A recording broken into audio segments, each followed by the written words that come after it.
सभी श्रोतागण को कीर्ति व्रत का नमस्कार। आज मैं कुछ ऐसा बोलने जा रहा हूँ जो किसी ने बोला नहीं है। मैं प्रवचन नहीं दे रहा हूँ, वो मेरा अधिकार नहीं, मैं बार बार बोलता हूँ। पर YouTube में, शास्त्रों में बहुत से लोगों के सान्निध्य में जाकर आपको ये तो पता चल ही जाएगा कि महापुरुष अवतार प्रेम के उच्च कोटि में पहुँचने वाले लोग और घोर जागतिक तामसिक राजसिक व्यक्ति के लोग में अंतर क्या है, ये सबको पता है। इसमें कुछ नया चीज नहीं है। परंतु इन दो प्रकार के लोग में, मैं दो प्रकार का लोग बोल रहा हूं। एक जो जागतिक तामसिक राजसिक लोग है, जो एकदम निकृष्ट है, और जो सर्वोत्कृष्ट है, आध्यात्मिक क्षेत्र के उच्चतम शिखर में है, महापुरुष और अवतार प्रेमा भक्ति के लोग। इन दोनों में समानता क्या है? ऊपरी दृष्टि से यदि आप देखें इन लोगों को, कोई जागतिक लोग इन लोगों को यदि देखे ऊपरी दृष्टि से 5 मिनट, 10 मिनट, एक दिन, तो इन दोनों प्रकार के लोगों में समानताएं भी दिखाई देंगी। समझ में नहीं आएगा कि वो घोर जागतिक है, तामसिक है, या फिर प्रेमा भक्ति के उच्च कोटि अवस्था में है। कुछ समानताएं मैं बोल रहा हूं। मैं बोल इसलिए रहा हूं, ये नहीं कि मैं शास्त्र अध्ययन करके, ज्ञान अर्जन करके मैं कुछ बोलने का प्रयास कर रहा हूं। वो मेरा अधिकार नहीं है, वो मेरे गुरु गोष्ठप्रिया देवी का अधिकार है। मैं इसलिए बोल रहा हूं कि मैं घोर जागतिक तामसिक लोगों का सान्निध्य तो कर ही चुका हूं, वो सब करते हैं, इसमें कोई नई बात नहीं है। और मैं 3 महापुरुष और अवतार का सान्निध्य भी मुझे मिल चुका है। बहुत भाग्यशाली हूं मैं। आजकल के तो लोगों में इतना भी सौभाग्य नहीं होता इस युग में कि वो पूरी तरह सत्वगुणी व्यक्ति का भी सान्निध्य करे, क्योंकि ऐसे लोग बहुत दुर्लभ है जो सत्वगुणी हो। आजकल के लोग तो राजसिक और तामसिक होते हैं, पूजा पाठ तो बहुत करते हैं, पर होते हैं वही। तो सत्वगुणी के सान्निध्य भी लोग नहीं पाते।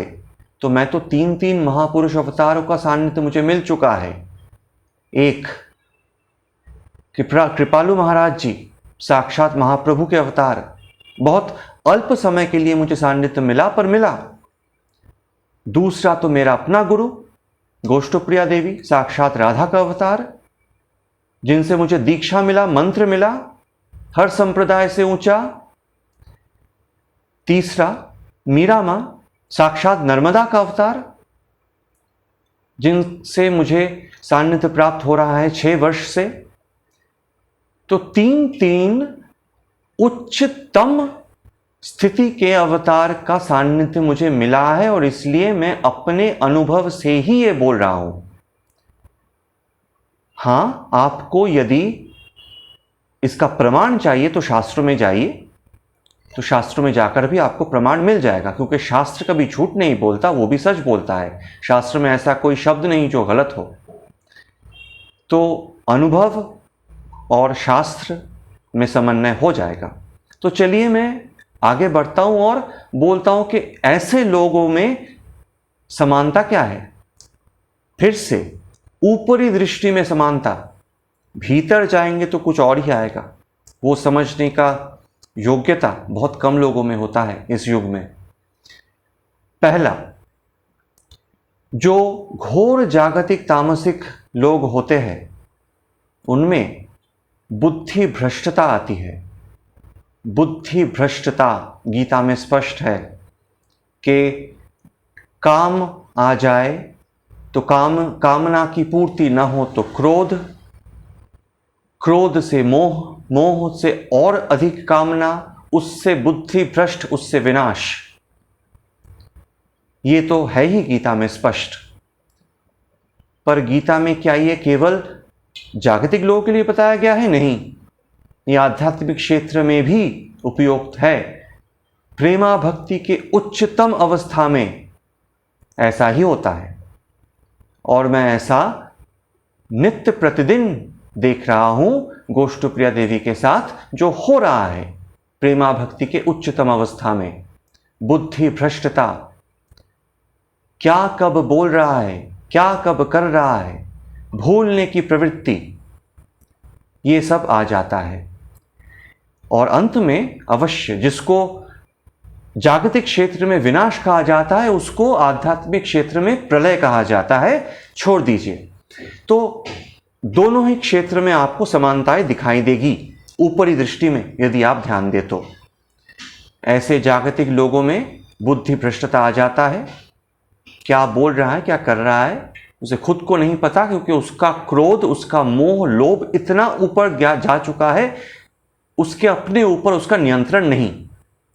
प्रेमा भक्ति के उच्चतम स्थिति में भी यही होता है कि वो क्या बोल रहा है, क्यों बोल रहा है, अपने ऊपर उसका नियंत्रण नहीं, क्योंकि उसके भीतर एक महारास चल रहा है। छोड़ दीजिए, क्योंकि ये इसका विस्तार करने का अधिकार मुझे नहीं है। ये पहला समानता। दूसरा, ध्यान दे, जो बहुत वृद्धावस्था में शरशैया में लेटे हुए, जैसे शरशैया होता है भीष्म का, वैसे ही शरशैया जागतिक क्षेत्र में भी होता है। लेटते लेटते लेटते लेटते वो अंतिम स्थिति में अल्जाइमर में पहुंच जाता है।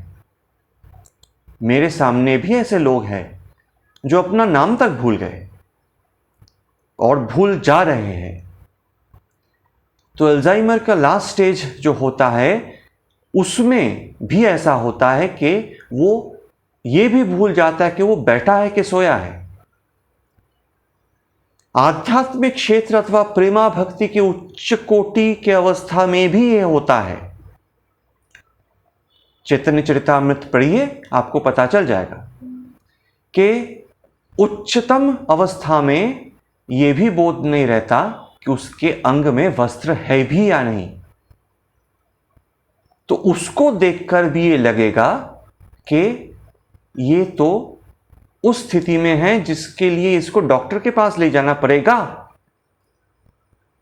प्रत्यक्ष अनुभूति, बाहरी नहीं।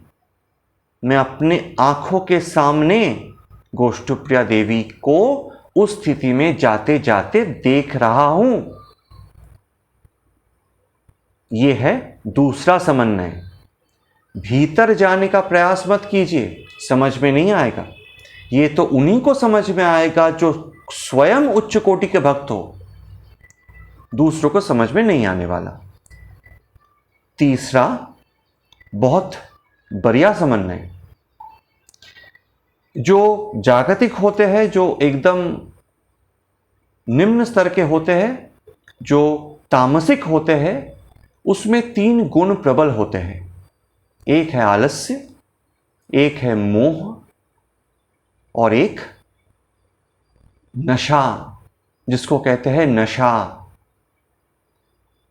चाहे वो मदिरा का नशा हो, चाहे वो ड्रग की नशा हो, ऐसे लोगों को घोर तामसिक लोग कहा जाता है। ऐसे लोगों में आलस्य होता है, सोते रहते दिन भर। मोह रहता है तीव्र, किसी वस्तु के प्रति, किसी व्यक्ति के प्रति, अपने शरीर के प्रति तीव्र मोह। और नशा, नशे में चूर रहते हैं दिन भर। मदिरा पान करके रास्ते में पड़े हुए हैं, ड्रग लेते हैं, इंट्रावेनस ड्रग। ऐसे लोगों को घोर तामसी कहा जाता है। ठीक ऐसा ही नशा एकदम उच्च कोटि के प्रेमा भक्ति में भी आता है। बिना मदिरा पान किए, बिना ड्रग लिए, कुछ नहीं, पर ऐसे अवस्था में है, आंखों में देखकर ऐसे लगता है, ऐसा लगता है जैसा कि वो तीव्र नशे के में चूर हो, पर उन्होंने कोई नशा किया ही नहीं। फिर से मैं बोल रहा हूं, मैं सामने देख रहा हूं, देख पा रहा हूं दिन प्रतिदिन गोष्ठप्रिया देवी को के कंठ में कैसा होता है, भ्रुकुटी के बीचों में कैसा होता है, आंखों में कैसा होता है। यूट्यूब में महाभाव दशा के वीडियोस है, आप देख सकते हैं। अभी निषेध है, छोड़ दीजिए, अभी वो सब वीडियोस में डालता नहीं। तो वो भी उस तरह का नशा है। किसी ने यदि रामकृष्ण परमहंस की कथा पढ़ा हो तो उनमें भी उस तरह का नशा आपको देखने को मिलेगा, जिसमें गिरीश घोष जो स्वयं तीव्र आसक्त और मदिरा पान में चूर रहते थे, उनको भी भ्रम हो गया कि मैं तो मदिरा पान करके भी इतना नशे में नहीं जा सकता जो रामकृष्ण परमहंस सारे दिन रहते हैं। कैसे? नशा, आलस्य। तामसिक लोग सारा दिन सोता रहता है स्लीपिंग पिल लेकर, अच्छा नहीं लगता कुछ। ऐसे लोग में भी ऐसी अवस्था आ जाती है जिन्हें ऐसा भी लगता नहीं कि मैं पूजा में बैठूं। एक दिन था जब गोष्ठप्रिया देवी पूजा कक्ष से बाहर नहीं जाती थी। अब तो वो पूजा में भी रुचि नहीं रखती। इसका अर्थ क्या यह कि वो भक्त नहीं बनी? अरे ये तो प्रेमा भक्ति के उच्चतम शिखर की अवस्था है। इसका अर्थ ये नहीं होता कि उसमें भक्ति नहीं है अथवा भगवान में रुचि नहीं रही। साधारण लोग ये समझेंगे कि अरे ये तो पूजा करके करके थक गई, अब नहीं करती। परंतु इसके अंतःकरण में क्या चल रहा है, ये तो दूसरी बात है। गोष्ठप्रिया देवी के गुरु मीरा मां में चलिए, कभी पूजा करती ही नहीं, कभी एक बार भी उठकर धूप भी नहीं दिखाती शिव को। इसका अर्थ क्या यह है कि वो पूजा में रुचि नहीं रखती? अरे ऐसे लोगों को तो पूजा की आवश्यकता ही नहीं, क्योंकि इन लोगों के रोम रोम में नित्य दिन नित्य क्षण पूजा चल रहा है। तो ये समझना साधारण लोगों के वश की बात नहीं है। ये तो जो भक्त हो चुके हैं वो समझ पाते हैं, जो नित्य संग करते हैं वो समझ पाते हैं कि ऐसे लोग में क्या है। अच्छा, अब दो प्रकार के लोग, अब देखिए, जो परम राजसिक लोग होते हैं, ऐसे लोगों में यह प्रवृत्ति आती है कि अपने शरीर को बहुत सुसज्जित रखूं, पुरुष हो चाहे स्त्री हो। उद्देश्य क्या है? ये मैं चौथा समन्वय कर रहा हूं, बहुत इंटरेस्टिंग है। उद्देश्य क्या है? श्रृंगार का, अपने शरीर को सज्जित करने का। अच्छे से शेव कर लूं, अच्छे से बाल बना लूं, अच्छे ऐसे कपड़े पहन लूं, पुरुषों का हो स्त्री का हो कोई भी हो, ज्वेलरी पहन लूं। क्यों? दूसरे जेंडर को आकर्षण करने के लिए। यही प्रथम उद्देश्य है और एकमात्र उद्देश्य। इसमें कोई दोहराए नहीं है कि पुरुष क्यों सुसज्जित होता है और स्त्री क्यों सुसज्जित होती है। कारण बस यही है, दूसरों का आकर्षण अपनी ओर लाए। अब यही स्थिति प्रेमा भक्ति के परम स्थिति में आ जाता है। गोष्ठप्रिया देवी को भी आप जब भी वो प्रवचन देती है, अधिकतम प्रवचन में वो श्रृंगार करके देती है। इसका अर्थ ये नहीं कि वो प्रवचन के लिए ही श्रृंगार करती है। जो कोई भी गोष्ठप्रिया देवी के सान्निध्य में आ चुके हैं, उसके कक्ष में आ चुके हैं, वो बहुत बार देख चुके कि गोष्ठप्रिया देवी श्रृंगार अवस्था में बैठी हुई है। मीरा मां भी श्रृंगार करती है, अद्भुत प्रकार के अच्छे अच्छे चूड़ियां पहनती है, हाथ में टैटू भी है। मैं कुछ भी गलत नहीं बोल रहा हूं। सुंदर सुंदर जो टिकलियां होती है ना, वो भी पहनती है। क्यों? ये दो ही अपने कमरे से तो बाहर ही नहीं जाती, तो श्रृंगार करती क्यों है? ना तो मीरा मां अपने कक्ष से कभी बाहर निकलती है, ना गोष्ठप्रिया कभी बाहर निकलती है अपने गुरु के पास जाने के अतिरिक्त। कभी नहीं, भूल जाओ। क्यों श्रृंगार करेगी फिर? किसको आकर्षण करने के लिए? ये केवल अपने भीतर में अपने इष्ट को ही अपने स्वरूप मान लिया है। समझना कठिन है। जो अपना इष्ट हो, अपना स्वामी हो, उसी को, उसमें और इसमें कोई अंतर नहीं दिखता इन लोगों को, ताकि उसका इष्ट उसको देखकर प्रसन्न हो जाए, इसलिए श्रृंगार करती है। परंतु ऊपर से देखोगे तो यह लगेगा कि अरे ये भी तो श्रृंगार करके अच्छे से बैठी हुई है, और जागतिक लोग भी श्रृंगार करके अच्छे से घूमते फिरते रहते हैं। जागतिक लोग भी नृत्य करते हैं, डांस करते हैं दूसरों के मनोरंजन के लिए। अरे गोष्ठप्रिया देवी भी तो नृत्य करती है, डांस करती है, क्यों? दूसरों के मनोरंजन के लिए। क्या यह समझ में नहीं आएगा? परंतु ऊपरी दृष्टि से दोनों ही एक जैसा व्यवहार करेंगे। पांचवा और अंतिम समन्वय, जागतिक लोग का व्यवहार अचानक बदल जाता है। घोर राजसिक और तामसिक लोगों का व्यवहार अचानक बदल जाता है। मैं सत्वगुणी लोगों का बात नहीं कर रहा हूं, क्योंकि वो बहुत शांत होते हैं हमेशा। ऐसे लोग आजकल है नहीं। राजसिक और तामसिक जो होते हैं उनका व्यवहार अचानक बदल जाता है। अचानक से पति पत्नी में प्रेम, अचानक से पति पत्नी में द्वेष, अचानक से मेरा पुत्र महान, अचानक से मेरा पुत्र पागल, अचानक से प्रेम, अचानक से आउट, गर्लफ्रेंड बॉयफ्रेंड, अचानक से होता है उल्टा व्यवहार। क्योंकि वहां पर जब स्वार्थ मिटता है स्वादिष्ट व्यवहार, जब स्वार्थ नहीं मिटता, एक बार नहीं मिटा ठीक है, दो बार नहीं मिटा आउट। यही व्यवहार प्रेमा भक्ति के उच्च कोटि में होता है। अचानक से किसी को बहुत प्रेम, अचानक से किसी को थप्पड़, उसी व्यक्ति को उसी दिन, एक घंटे के अंदर।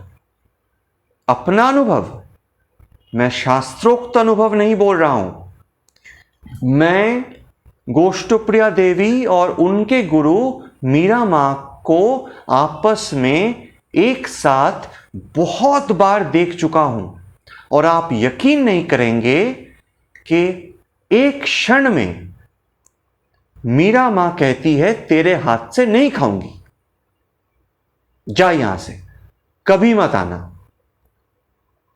10 मिनट बाद क्या बनाएगी मेरे लिए? कब आएगी फिर?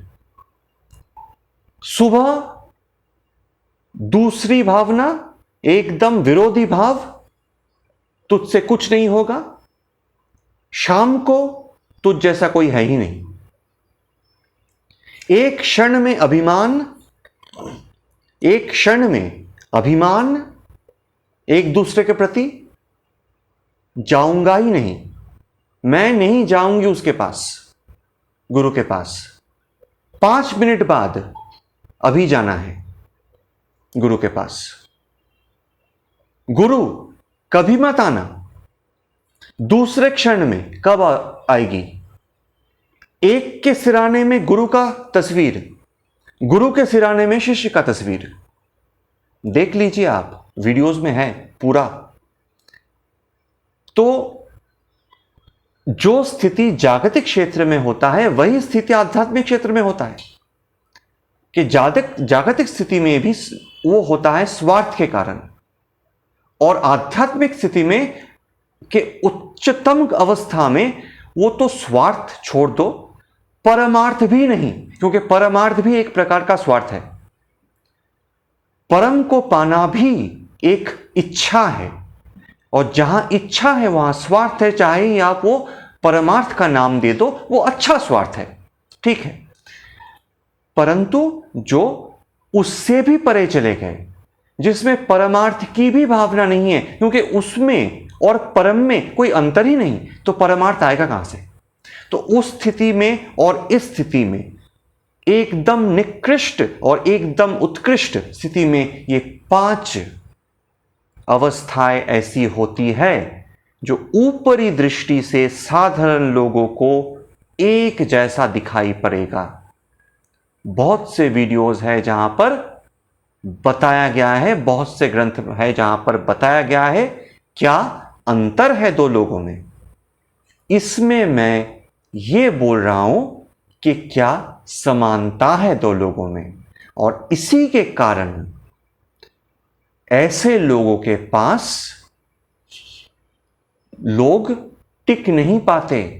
जो इस अवस्था में पहुंच गए उनके सामने लोग टिक नहीं पाते, कुछ दूर तक टिकने का अभिनय कर सकते हैं, शिष्य बनने का अभिनय कर सकते हैं, मुझे दीक्षा दे दो माता। ये लोग तो दीक्षा देगी नहीं। और जो लोग ऐसे टिक नहीं पाते वो क्या करते हैं? कुछ दिन दिखा देते हैं कि मैं बहुत बड़ा भक्त हूं, सेवक हूं, दूसरे ही दिन भाग जाते हैं। क्षमा करो, ये मेरे बस की बात नहीं है। और फिर क्या करते हैं? नाम अपराध, क्योंकि इन लोगों को समझना तो संभव है नहीं। ऐसे विरोधी चीजें सांसारिक लोगों में और महापुरुष में एक साथ देखेगा कोई तो कैसे समझ लेगा कि कौन घोर जागतिक, कौन प्रेमा भक्ति के एकदम उच्च कोटि में है। तो ऐसे लोग यहां पर भी आए हैं गोष्ठप्रिया देवी के पास, जो ऐसे लोग जो प्रथम अवस्था में बहुत प्रेम दिखाया, बहुत श्रद्धा दिखाया, फिर जब समझा कि ये मेरी अवस्था से परे है, मेरे बुद्धि से परे है, मैं विचार नहीं कर पा रहा हूं, तो बुद्धि में द्वंद्व, और द्वंद्व के कारण अबाउट टर्न, और अबाउट टर्न के उपरांत गुरुद्रोह, महापुरुष द्रोह। मैंने पिछले प्रवचन में कहा था कि प्रमाण क्या है कि कौन महापुरुष है। उसमें एक प्रमाण यह भी मैंने कहा था कि व्यंग, अपमान, ऐसे लोगों को अपमानित किया जाता है। एक कारण यह है कि ये लोग को तो समझ में नहीं आएगा ना कि ऐसे व्यवहार क्यों होता है, इसीलिए इन लोगों को अपमान करने का भी प्रवृत्ति आ जाता है सांसारिक लोगों में। तो ये मैं 5 प्रमाण देकर ये प्रवचन मैं समाप्त कर रहा हूं। प्रणाम सभी को।